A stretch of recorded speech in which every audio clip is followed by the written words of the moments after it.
Kelly Clarkson had walked into the studio that morning with her usual bright smile, never knowing that within minutes, she'd be fighting to control her tears, on live television. The crowd cheered as she took her seat across from Craig Melvin, the host known for asking hard-hitting questions. Cameras rolled, lights burned hot, and millions were already watching. At first, the interview was light: music, family, her upcoming tour. But then Creig leaned forward, voice dropping, and asked a question no one expected on national television. "Kelly, rumors say your success is built on pity and heartbreak stories. Do you ever feel you manipulate emotions for fame?" The room fell silent. Even the camera crew froze. Kelly's smile slowly faded. Her hands gripped the armrest. You could see every muscle in her jaw tighten as she took a breath, determined to remain composed. The audience shifted uncomfortably. This wasn't entertainment anymore, this was personal. Kelly answered with grace, but Creig pushed further, reading aloud a private comment made years ago, taken out of context. Gasps rose. Kelly's eyes glistened, not with weakness, but controlled fury. For a moment, she sat still, her heart pounding loud enough to echo in her ears. Then, without a word, Kelly stood up, removed her microphone, and walked off the set. The audience erupted, not in applause, but in disbelief. Something had just begun, and the world was about to take sides.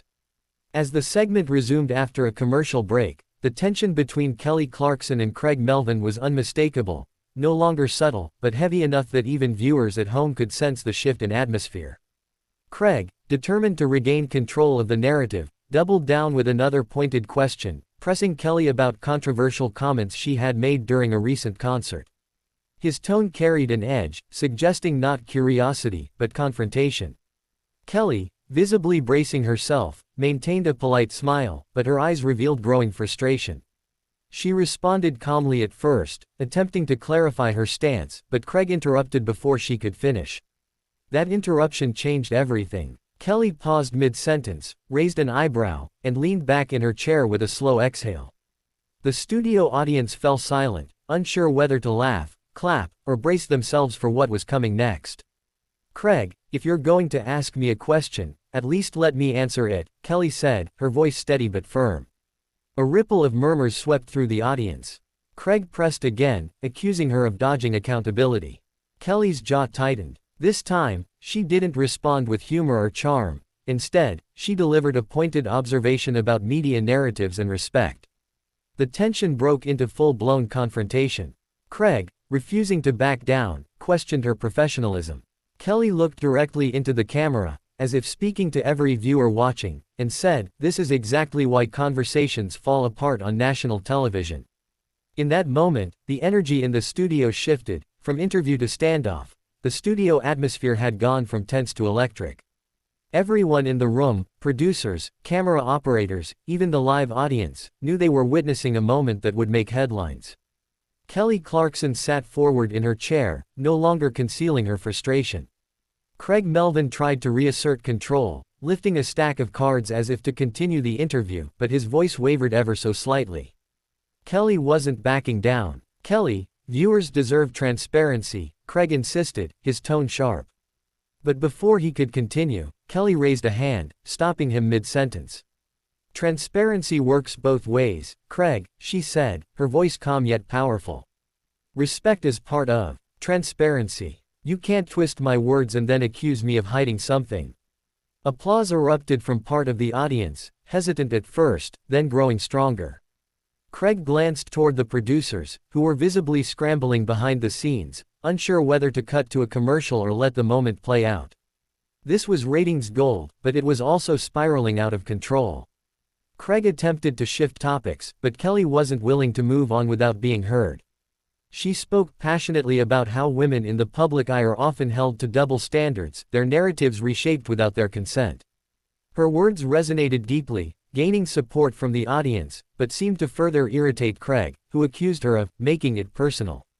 Kelly finally leaned back, folded her arms, and said quietly, "Maybe it is personal when it keeps happening."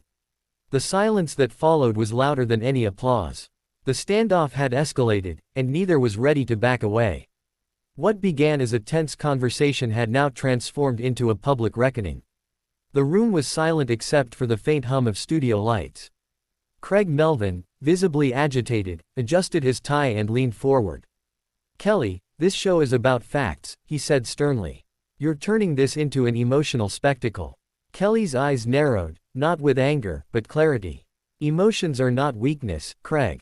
They are human. And when someone tries to misrepresent my character on national television, I have every right to defend myself." Her voice carried the weight of someone who had fought these battles before, and won. A producer rushed forward, whispering frantically to Craig, but he brushed the message aside. He pressed on, challenging Kelly again, insinuating that her recent decisions were motivated by public image rather than authenticity. That was the breaking point. Kelly stood up, not angrily, but with quiet resolve. The audience gasped. Her microphone was still live. "I came here for a conversation, not an ambush," she said. "You invited Kelly Clarkson, the artist, the human being, not a headline." Craig attempted to interrupt, his voice rising, "Walking out won't change the truth." She paused at the edge of the stage and turned back, her expression fierce yet composed. "Sometimes walking away is the truth," she replied. Security moved quietly to escort her path as stunned silence filled the room. The cameras were still rolling. Craig sat frozen. The story was no longer an interview, it had become history unfolding in real time. The moment Kelly Clarkson exited the studio, chaos erupted behind the scenes.